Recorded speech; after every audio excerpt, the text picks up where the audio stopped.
we've just had our lunch and I thought I'd have a quick chat to Sandra because a couple of years ago she almost sank this boat.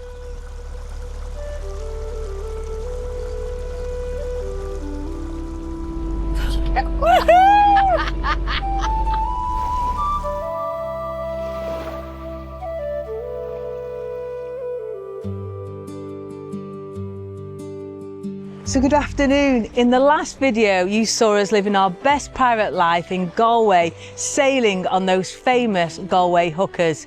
But since making that video we've been slowly heading north along the Skye Road on the Wild Atlantic Way, and last night we parked up here. But it's just been epic. It's actually 15 degrees today and Gabby went for a swim in here earlier. I tried it but it was so cold because that's the Atlantic Ocean. Yeah, I had nipples like bullets. But yeah, but she had a really good time and Bonnie's absolutely loved it. She's been running free, living her best life, shoving her head in the sand and digging. We did try to get in the water but she wasn't having any of it, which is probably a good job because, you know, living on a boat, if Bonnie loved water, she'll be jumping in all the time. But anyway, we're going to make the best of today now with it being so lovely and warm, and then later on we're going to start heading north inland because we're going to be doing a little bit of narrowboating. You've been brave. Oh, bless her. Right, are we ready? Yeah, I don't want to leave because it's so beautiful, but I feel like there's epicness round corner, so let's move on. New spot. So we left the coast behind and travelled inland through the beautiful Connemara region, heading to meet up with my old pal Sandra, who gave up her life in England and brought her canal boat home over here. She's invited us to do a bit of narrowboating, but this time of year out on the huge Irish lakes it's very much a waiting game because unlike the canals back home, the weather decides everything. So whilst waiting for that perfect weather window, we decided to turn up at Sandra's workplace. How are you doing? I'm very good, thank you. Costa del Manor here. Yeah. And you? Fancy meeting you all the way over in Ireland. So Sandra's a tour guide on this boat. Wow. So since completely relocating her life from the UK and even getting her narrowboat craned into Irish waters, Sandra's really embraced the Irish way of life. She's already cruised the canals here, travelled stretches of the River Shannon and crossed some of Ireland's huge inland lakes, and now has a permanent mooring not far from here. But like a lot of boaters chasing adventure, sometimes you've got to find ways to keep the dream going. So while saving up for whatever adventure comes next, Sandra's become a tour guide out here on the water, and honestly, I can think of much worse offices. What a cool job to have it, you know, every day messing about on boats.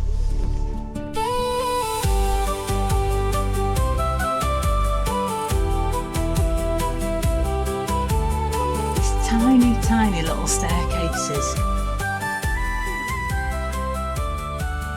So Sandra, tell us about that huge, large phallic symbol there then. That is actually a tower, a bell tower that the monks used. So they had a bell at the top, but they also used to protect their portable treasuries from the Vikings. 81 feet high, 4 stories. Wow. One of the best examples of a preserved tower in Ireland now. So we're heading back to the boat, and these tour boats are designed for these lochs, these huge expanses of water, but narrowboats aren't. So to cruise on Sandra's narrowboat we do need to wait for her to tell us when it's safe, because she has a chart that she looks at which shows her all the wind speeds and water levels, I think. I'm not sure. We'll get her to explain that when we do a bit of narrowboating. But imagine it, cruising a narrowboat on something like this. It's going to be epic. I mean, I was overwhelmed and excited when I did the River Mersey, and I think these are quite a bit different. But there's also something lovely about living on the wonderful narrow sheltered canals, because most days we can just ump in the ropes and set off when we want, moor up when we want. We're not relying on weather and winds and whatnot. So we caught the tour boat back to the mainland and headed off to find ourselves a quiet little park up while we waited for Sandra to give us the all clear to take her narrowboat out. Because boating on these Irish waters is very different to the canals back home.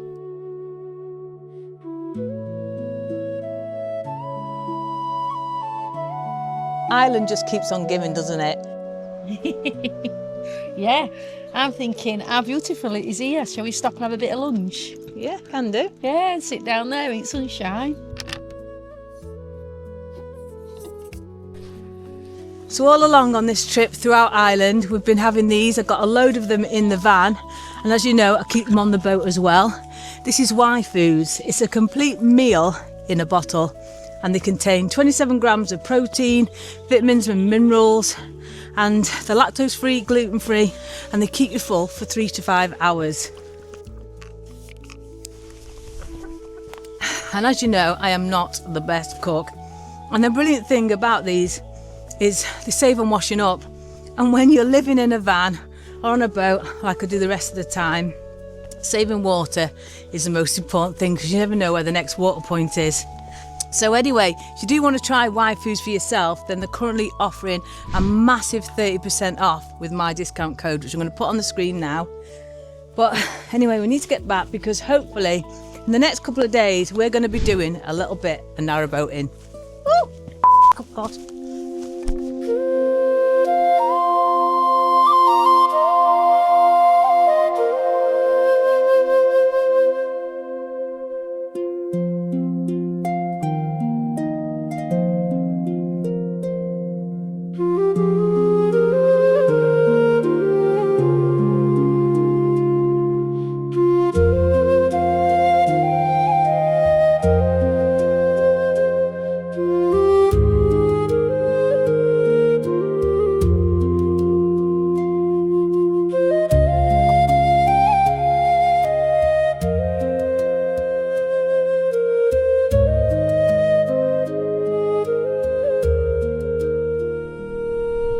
So that was some good mooring there.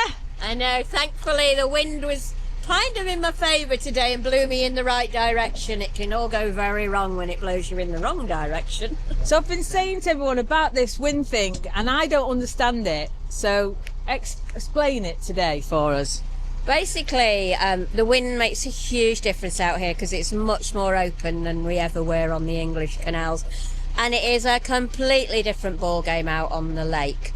So I have an app and I like to look in the Beaufort scale, so you force 1 to force 10, and I just have in my head to go, I prefer to go when it's blue. I love it when it's like a mirror. I will go into green.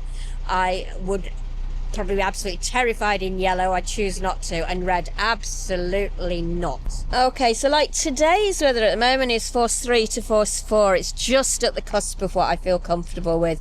And you can see it going to the yellow and the red lower down. There is no way you would get me out in that. So I had a window this morning just to set off and get out, but it's starting to pick up. I could feel it on the river now. So time for me to moor up and be safe for the rest of the day. Now the other thing that's important is the direction of the wind. If it's kind of come just off the land, it's not so bad, but if it's come all the way across the lake, if you can imagine, it's hit the water and the waves have had chance to build up and get bigger and bigger before they hit me. So the direction's also important, especially with our narrowboats being flat bottomed. Of course, we're not as stable as a lot of the cruisers that have got the keel and the bigger V-shaped underneath the water.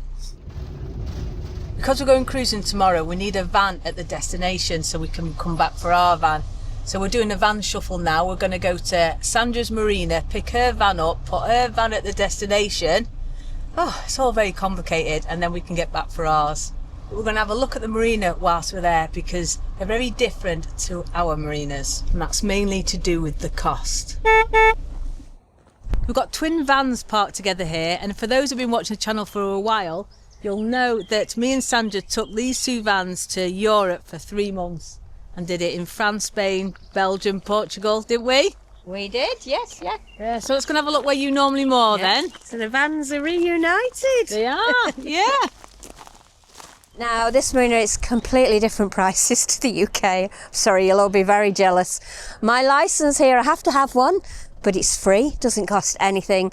My moorings are just under 200 a month, 180, so about just over £2,000 a year, and that's my only kind of cost, so £2,000 as opposed to what I'd be paying in the UK.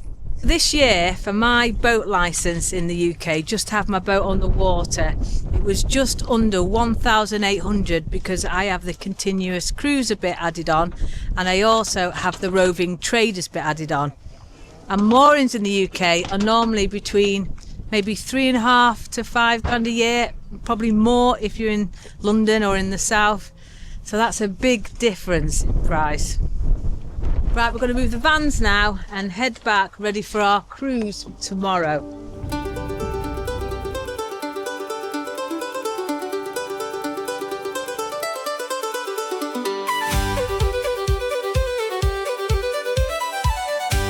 Cheers.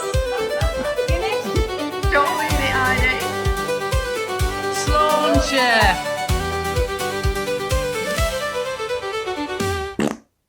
Good morning. Well, today is the day that we're going cruising on Sandra's narrowboat. It's looking a little bit dodgy out there, as in may rain, but at least we've got no winds and the waters are calm.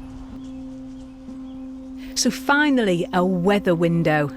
Bonnie the first mate up in the crow's nest as usual, life jackets on just in case, ropes untied, and time to see what narrowboating's like on these Irish waters. Look at this, it's like glass out here today, at the moment anyway. Yeah. So we're heading down the River Erne, which connects Upper Lough Erne and Lower Lough Erne. Which is very confusing though, because Upper Lough Erne, when you look on a map, is below Lower Lough Erne. It's all to do with the height above sea level, as us boaters know. Just look at how open it is out here with that big expanse of water. And the thing is, when you are cruising on these huge loughs, spelled L-O-U-G-H, you can't just moor anywhere. You can't think, oh, I'm just going to pull up here and have my lunch. You have to go to dedicated moorings. And the other thing is, most of the moorings have water on them and electric. We have the most fantastic facilities up here. It's kind of a, I almost feel it's 10 years ahead of the UK. There's a big tour boat industry, and most of the moorings, obviously you'll have taps, of course, there'll be pump out, but there'll be electric bollards that just you can use publicly. There's a smart card that you use, and the costs are really reasonable. I mean, our pump out is 2 units, which works out about £1.20 on the River Shannon. But then even more lucky up here on the River Erne, which goes into Northern Ireland, all the pump out and showers and everything up here are all free. Now, it is actually a very different story down on the canals. The canals, the facilities are awful. You can struggle to find a working tap, and oh my God, pump outs can be few and far between. So I feel like the canals are 10 years behind, but the river's 10 years ahead of the UK here.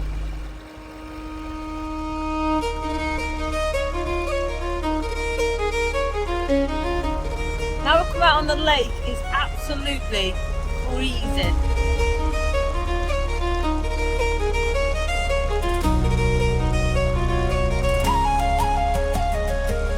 You'll notice here we're going through these markers. Explain about the markers, Sandra, because I would have just gone straight down the middle of there then. Yeah, the markers are really important. You always have to go on the white side, easily remembered by white is right, red is dead. So this particular marker we're passing here is way out across the river. If it wasn't there, you would definitely cut up where the red side is. And I don't know what's there, it must be shallow or there might be something sunken. But yeah, we've had to come right across, kind of to the left-hand side of the river, whereas normally you'd cruise on the right. So remember, white is right, red is dead. I have a navigation app, because it's okay now we're on a narrow bit of river, even though it feels wide. But when we go out into the wide open lot, it's really, really hard to work out where you are. And if I zoom in, you can see it has all the markers on here. There's a marker there. So when I'm on the lake, I can just set some little red arrows pointing to the next marker, because I might not be able to see it with the naked eye. So on a canal, you're quite sheltered because you've got all the banking and the trees, and it's small. but out here you really are quite exposed. You do have some balls, Sandra. You do. Big balls. Big balls Willis, they call me. Sandra, what I wanted to know was about getting diesel. Yeah, oh my God, do I miss the fuel boats. So yeah, getting diesel here is really difficult, and 90% of the time I'm taking cans to a garage and getting diesel, but there are 1 or 2 marinas that sell it, and we will be passing one today, but that is unusual. Yeah, so we're just passing a public mooring here. Now the public moorings most of them are really built for the smaller boats, the cruisers, so they're a long structure like a T-piece with a T at the end. I can only get on the very end bit, the T, because otherwise I'd only get the front few feet on. They'll be swinging around everywhere. Now the moorings here officially on Lough Erne are 48 hours. Because like most of the boats out here are these sort of white ones, these wider ones, these more stable ones, would you ever think of swapping your boat? While I've got this boat, no. I love my boat and I know how it works, but if for some reason I lost this boat, which I nearly did 2 years ago, then I wouldn't buy a narrowboat to use out here. I would probably consider a Dutch barge. These smaller cruiser boats are great for zipping around, but they're not the best for living on all year. They're generally more leisure boats, but I'd certainly look at a wide beam or a Dutch barge on the lake rather than a narrowboat.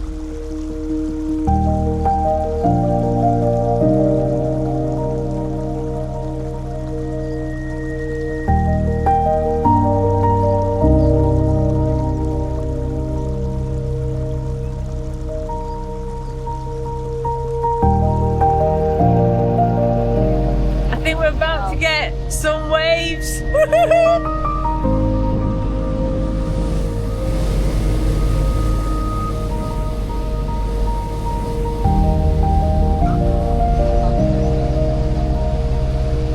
That was just such dreadful behaviour for one to come up each side of me at speed. Even one coming past at speed is bad, but I can turn into it. I couldn't turn into it because there was one coming up each side. But really bad behaviour.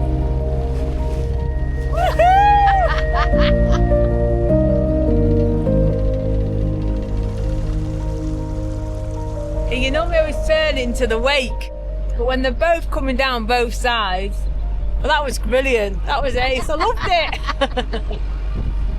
But if you were a new boater out here, that would be terrifying. So we're adrenaline babes, us three. Yeah, we are.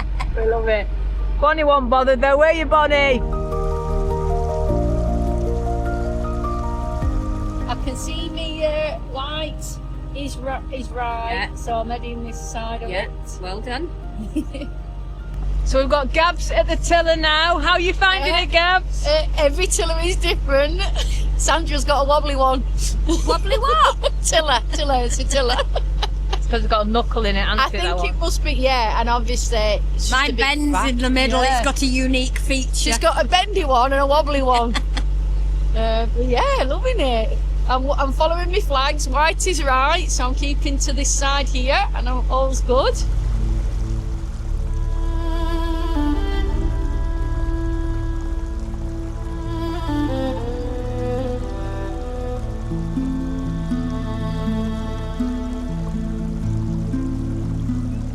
So I'm at the tiller now, and I tell you what, you can feel it, how juddery it is. What speed are we going? We're going at 3.9 knots at the moment. And what's the speed limit on this? There's no speed limit out here. When you get closer into the town, it's 5 knots. Like round Enniskillen where we set off. So you're thrashing the engine now, aren't we? Yeah. Yeah. So you need a good powerful engine, I think, if you're out We are, here. we're going again upstream at the moment, so we are going against the flow, of course. If we were going the other way, we'd be flying. We're making good progress, aren't we? Yeah. There's a boat coming now, and I think we're both going to hit the bridge hole at the same time. But these bridge holes are nothing like the canals. They're really wide, so there's enough space for both of us.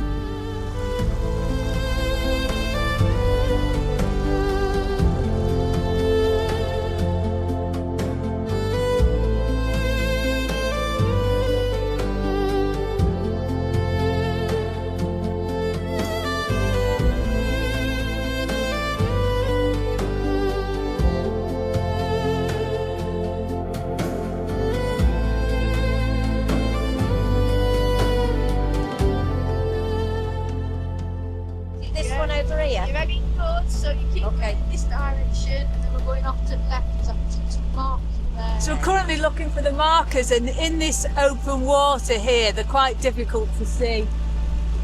This is epic, it really is. Now, would you take your narrowboat on waters like this, and especially as a solo boater? Because you've got to remember, Sandra's doing this all the time on her own. What happens if you suddenly get something around your prop, or you break down, or it all goes to shit? What do you do?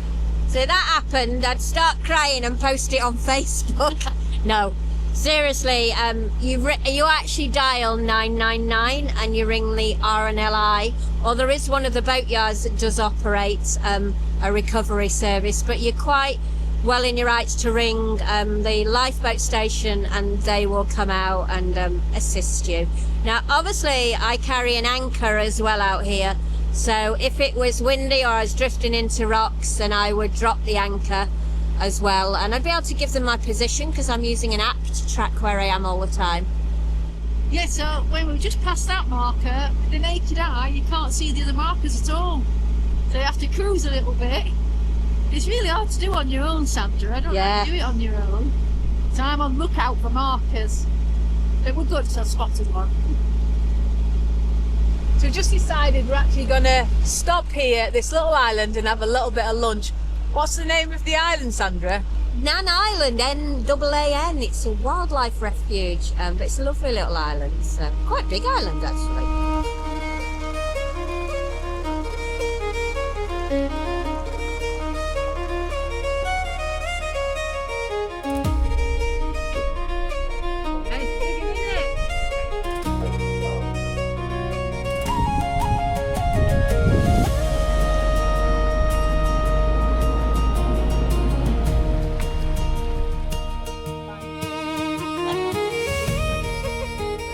So we've just moored up here on this lovely little island, and as we were coming in, this chap Richie shouted the rum wench. So he watches the channel. So how are you doing, Richie? Very well, thank you. Quite shocked to see you, but I recognised you straight away. So I did. I was expecting to get a rum. So I hope you enjoy your time over here. Oh, thank explore you. the island. Maybe you'll see a couple of the deer that live on the island. Oh wow! So it'll be really nice now, you know. But glad to see you here. We were travelling around Spain in the camper vans. People were like flagging us down, weren't they? Knew you.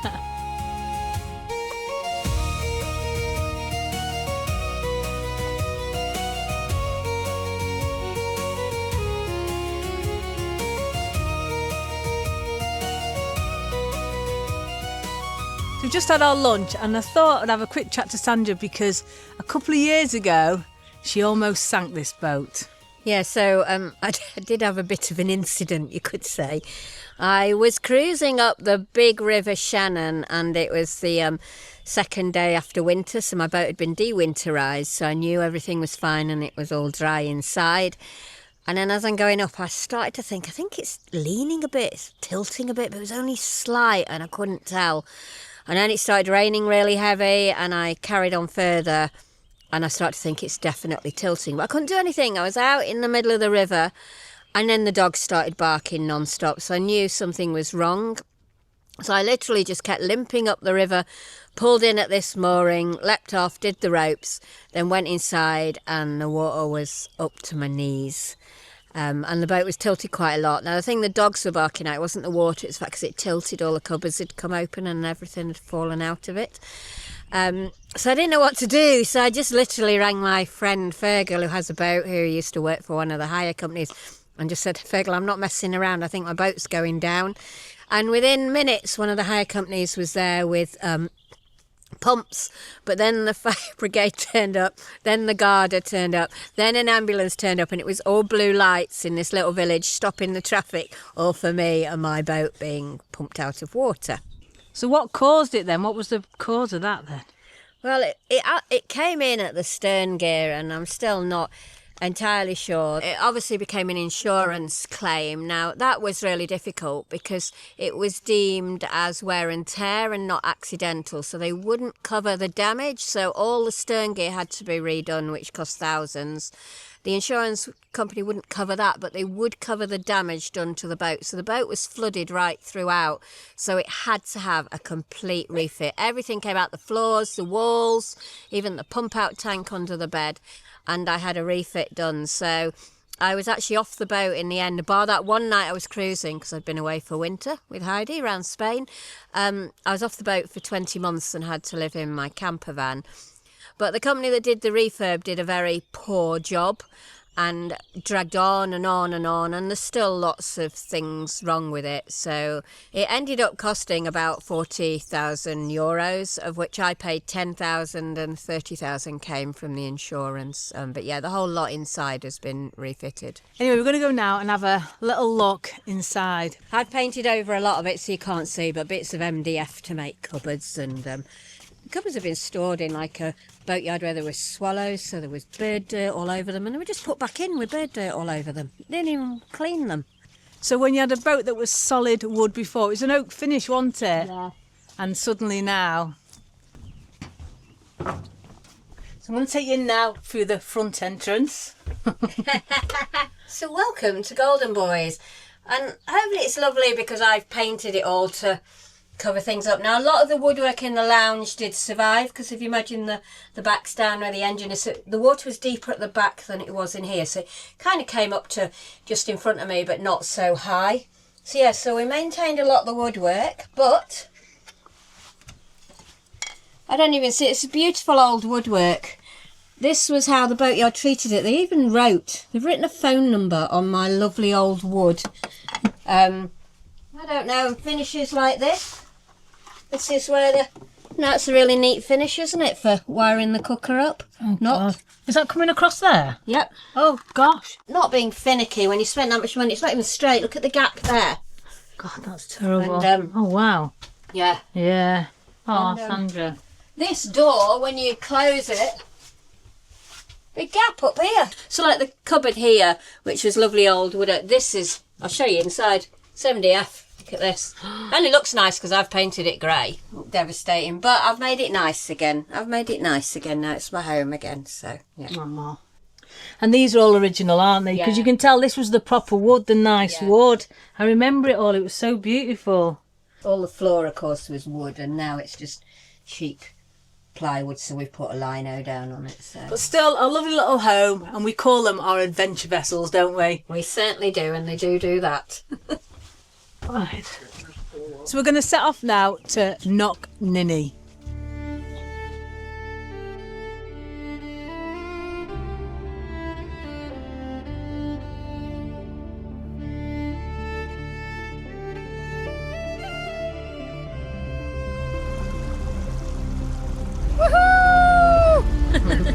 So since we've been in Ireland, we've been on quite a few boats. We obviously took the ferry over here. We went on the ferries to Clare Island when we were following the trail of that famous pirate, Grace O'Malley. We then went sailing on the amazing Galway hookers. And now here we are on a narrowboat on the huge locks out here. We also actually went on the little trip boat that Sandra works for. She also has another job to do with her van lifing and her motorhoming, where she designs routes. Now, when we came over here and we were going to be doing the Grace O'Malley trail, the amount of research and work that I had to do for that, trying to find out all these little places, and then I found out the locations, and then Gabby spent ages then trying to find us park-ups. Well, the thing that Sandra does is you download this PDF, I think it is, but on that is all your parking locations, your places to visit, everything done for you. So if you didn't want to spend all the hours that we've done, you can just get one of those motorhome routes. So the idea was, I kept seeing the same questions being asked over and over again on forums of where to go and what to see. And people overthink what they can do in Ireland. The roads are narrow and you're often behind a tractor, so people think they can do the Wild Atlantic Way in a week, and it's just not feasible. So I planned more realistic routes that people can follow. There is the Coastal Causeway, there's a whole dog-friendly route, there's a live music route. even done a route around the Irish version of Traitors that was filmed, where you get to go and see the sites that they filmed there. So yeah, just really to help people and get them to find some of the best places in Ireland to visit. So we're just coming up now to our mooring at Lough Erne. Sandra's van is there. She's going to take us back for our van, and then we're going to come back to here, because tonight I think we're having a few drinks, aren't we? Ah, and balls on the beach. Balls? Balls. Oh. You know, that one. Where you roll it or throw it. This is where things get a little bit difficult for Sandra, having such a long boat. Do you like having a big one? I love having a big one. There are some other big uns here, but they're a lot wider than Sandra's. They're wide beams and Dutch barges, so a lot more stabler in the water. So like the pro she is, Sandra slipped her rear end neatly into the mooring, ready for a night of drinking, games and nonsense before leaving us and joining a huge flotilla cruise in the morning. So how was it for you, Sandra, having two really competent crew with you? It was amazing. Do you know what? It was just so nice to have your company. I'm always cruising on my own, so it was lovely to have you aboard, and you're both welcome over here anytime, and especially Bonnie. Did you enjoy it, Gabs? Oh yeah, I got on binoculars looking out for my markers, and look at it, it's so vast, it's very different, but yeah, what a brilliant time.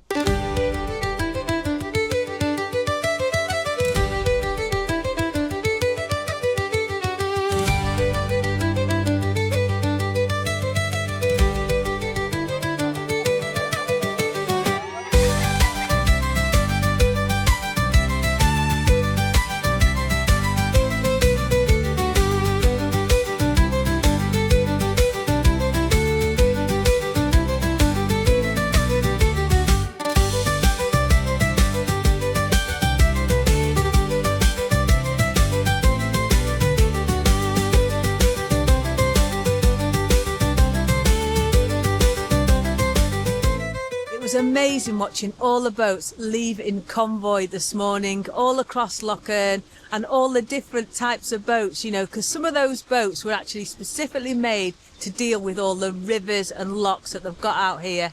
Just like the Galway hookers were designed to deal with the wild Atlantic, and just how narrowboats were built for dealing with the canals, the narrow canals and bridges and lochs that we've got in the UK.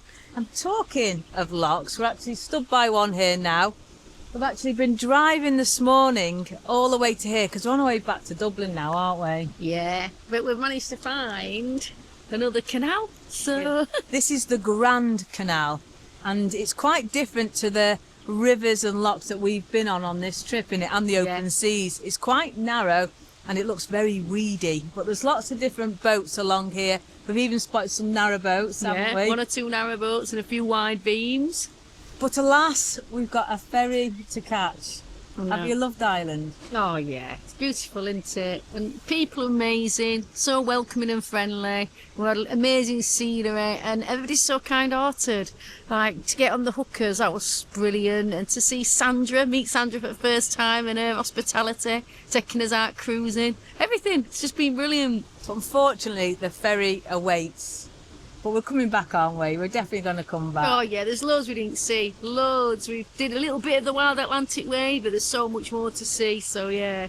I've got to get myself to Crick Boat Show, get the Jolly Roger ready for the next few weeks cruising. But I just want to say a huge thank you to this week's pirate crew, because your coffee donations have really helped with the fuel on this trip and keeping us going. So thank you so much for that. So anyway, we are going to leave the video here. If you have enjoyed it, please do give us a big thumbs up. It really helps the channel. Subscribe down below if you haven't already. And before I go, just a massive, huge thank you to my lovely, gorgeous patrons. That's it. Please take care, stay safe, and I'll see you next week.